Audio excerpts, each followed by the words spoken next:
Hi, everyone. Welcome. Ah, what are you drinking this morning? Or today, I should say, it's afternoon on the East Coast. Um, I am drinking peppermint tea from Stephen Smith tea. I have two. I know I was drinking Stephen Smith tea last week. I'm drinking it again this week. And I have the other Life Survivor mug, the other color from last week. Remember I told you my mom and I was given the two mugs at an event that we had set out for Willow Haven at the Get Your Rare and Gear for Colon Cancer, which they do that across country, by the way. So definitely check them out if that is something you do feel passionate about and want to raise money for. The Get Your Rare and Gear. It is a 5K run, so it's really great to raise money for them. And yes, so today we are going to talk about it's part two of, of your diagnosis. If you just got diagnosed with cancer, so what now? We're going to talk about self-care. So how do we look at that? You look at it as if your house is on fire. Yes. What do we mean by that? Well, if your house is on fire and your neighbor's house is on fire, you're going to put your fire out first before you go help your neighbor, right? So that's how you have to look at this. Same way as if you fly. The flight attendant, when they say oxygen mask, they say even with your kids, you put your oxygen mask on first, make sure it's secure before you before you help someone next to you or assist even your children. Okay, I know. I'm a fur baby mother. I couldn't imagine even with my fur babies not helping them before I help myself, but that's what they say. Um, so yes, so you have to treat it as if your house is on fire. What does that mean? That means if a family member needs assistance, then if you're able to do it, great. If not, don't.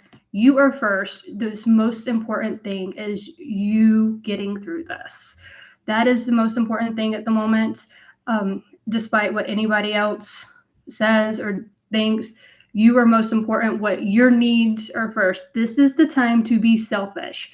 Even if you're not a selfish person, it's time to learn how to be selfish because this is the most important thing is for you to get through this, you to heal, you to respond to whatever treatment you decide to take. All right. So, how do we do this? It's also time to learn how to set boundaries. You need to know what your boundaries are.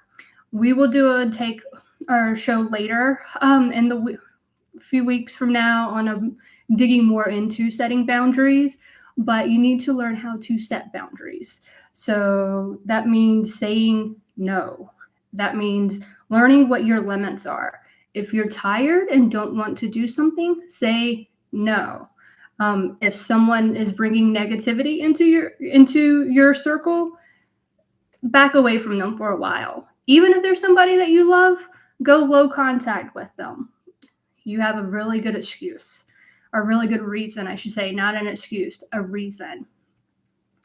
Then you want to listen to your gut. I know I talked about this a lot last episode, but last week or episode, if you're binge watching, but you want to listen to your gut.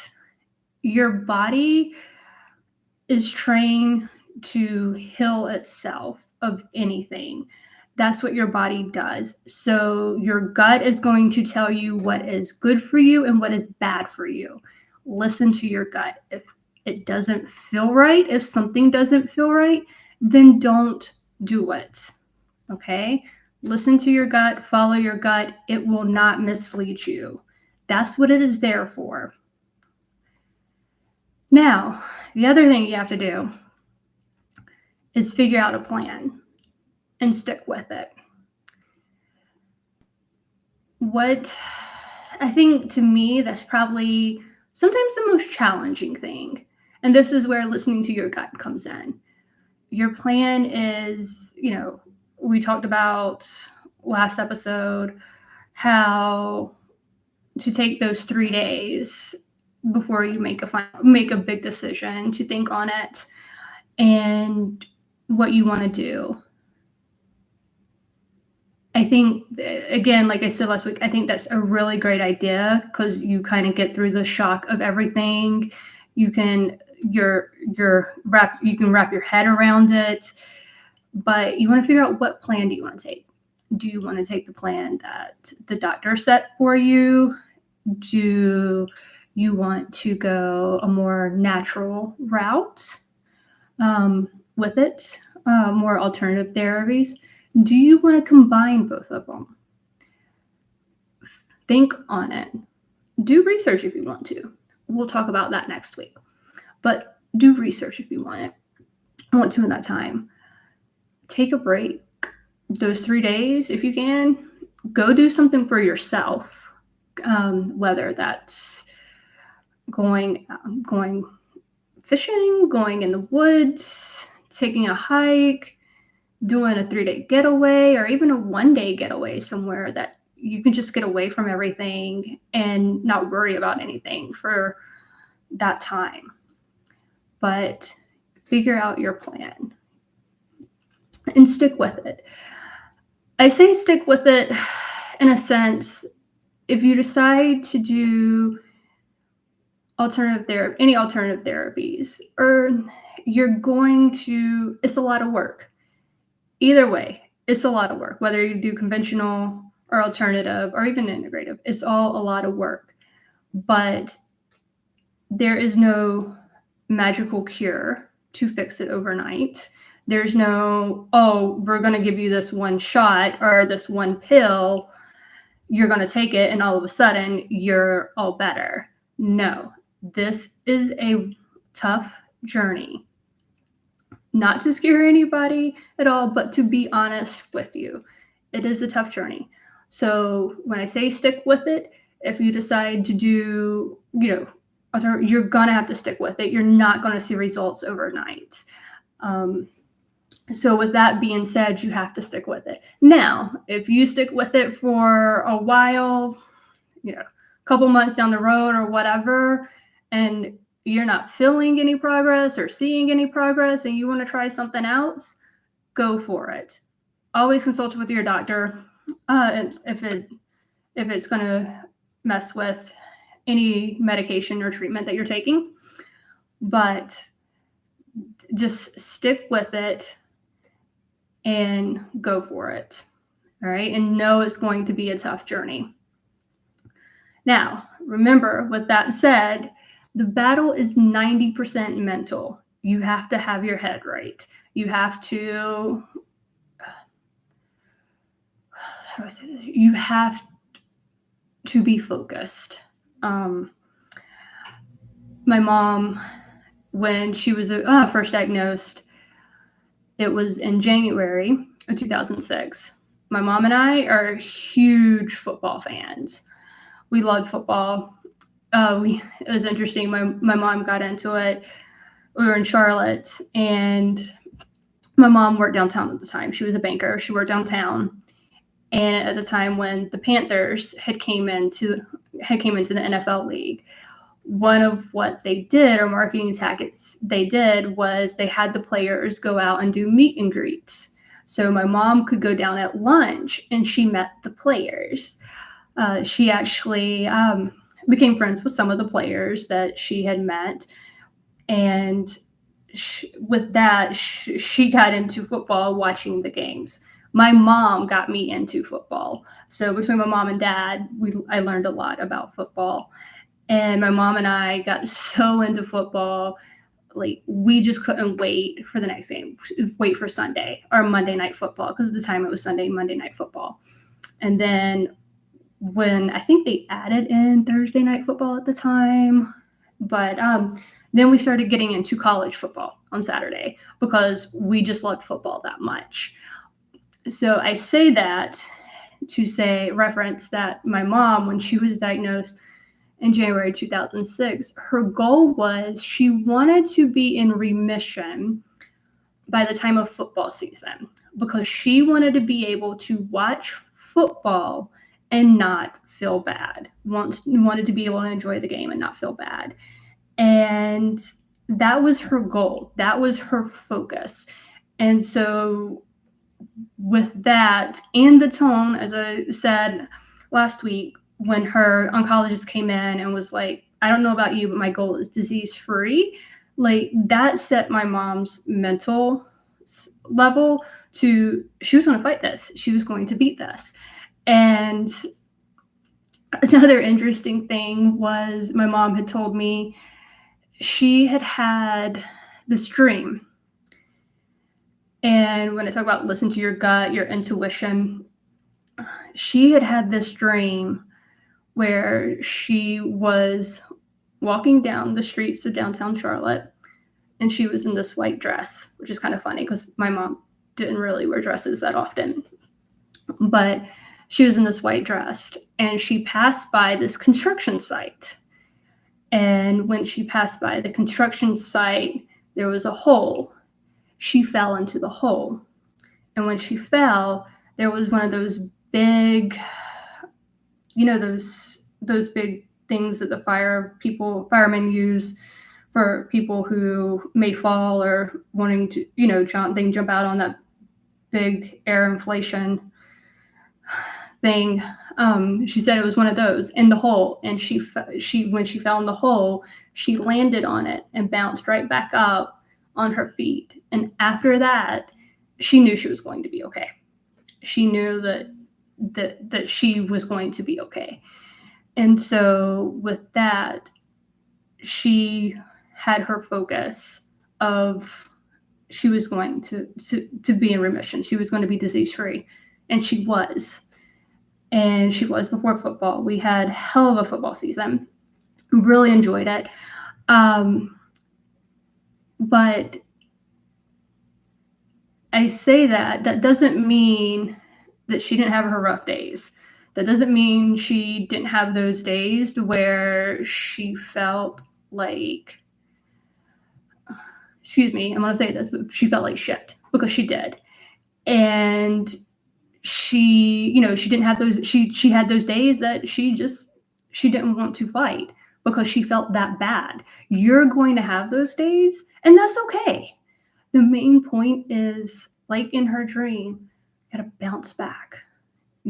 Sometimes you have to have those days. I always say sometimes you have to hit rock bottom to be able to get that energy back to, you know what, I got this, I can do this. So yes, keep that. So, it's okay to have those days, but you got to keep fighting. You got to bounce back. So, because that's going to help you. And we'll also talk more about that in later episodes as well. So with that, the next thing is research. Do your research, but don't get weighted down with it. That's also where I hope that this will also help you as well. There is so much research out there. You could go down a rabbit hole, or so much information, you could go down a rabbit hole with it. And it can also, sometimes it could scare you to death. And other times it can bring you inspiration. But it is a lot. So with that, I hope that we are able to assist you and help you with that. Hopefully we'll be able to provide you information, places you can do research, because I've done a lot of research on a lot of different things. And this with it, I've been doing this research since my mom was diagnosed in January 2006. So, and of course, a lot has changed over that time. So I'm hoping that I'll be able to provide you avenues or ideas or options of areas that you can say, oh, this interests me, or hey, my gut's telling me, you know what, this might be the way to go. Let me dive into this research and do more research on it. What can I do with that? And we're always here to help. So don't ever hesitate to throw in the comments like, hey, like, do you have more information where I can find out about so-and-so, or what are your thoughts on this? Etc. And I'll give it to you. I'll let you know, if I have more research on that specific topic, or I can help you research with it. That's fine. It's just don't hesitate to ask. Sometimes, you might not like the research that I've done, and that's okay. You find your own research. We're just here as a guide and support. So don't forget about that. We're here as a guide and a support. So utilize us. That's all right. That's what we're here for. All right. So remember, this is all about you. Your house is on fire during this time. So focus on you. All right. Listen to your gut, set boundaries, figure out a plan and stick with it. And remember, the battle is 90% mental. It's okay if you have a rough day and you can't get your head on straight. Get through that day, then start over tomorrow. It's a brand new day. All right. And when you do your research, don't get overwhelmed with it. Set it aside. Take a deep breath. If you need to, set it aside for the day. Start the next day. See what your gut tells you. And this is where your gut is most important. Listen to it during this time, okay? Because all your body wants to do is to fight and get better. That's what it's designed to do for itself. So, yes. All right. Next week, we will get into research, where to start, how to go on the journey. So yes, it's exciting. And then after that, we will start detailing different things that you can do and doing a deep dive into those things. We will also be doing episodes for caretakers and even for coworkers or family members or friends. If you have a loved one who was diagnosed, like what you can do for them. So if not necessarily you're, the caretaker of this person, but you want to do something, what can you do, but you don't know what to do, and they won't tell you, and that's okay. So it can give you some ideas, because a lot of times I will tell you, people who have cancer do not want to ask other people for help. That's just, it's just one of those things. They feel like they're a burden. So yes, we will be talking about that. We will also be doing episodes on, well, I guess when we take a deep dive, like what you can do and how you can do, things that you can do in your area for it. And we'll be providing different resources and talking about different organizations that can also help you in this as well. So yes. All right. That is about it for the day. So enjoy your tea, coffee, or whatever you're drinking. Oh, it's really good. I love the peppermint. It like brings a freshness to your mouth, like as if you're eating a peppermint or just had a peppermint. It's lovely. But yes, and then we will see you next week. Until then, or next episode if you're binge watching. So yes, we'll get into the fun deep dive next week. All right. Until then, be safe. Take care. All right. So remember, this is all about you.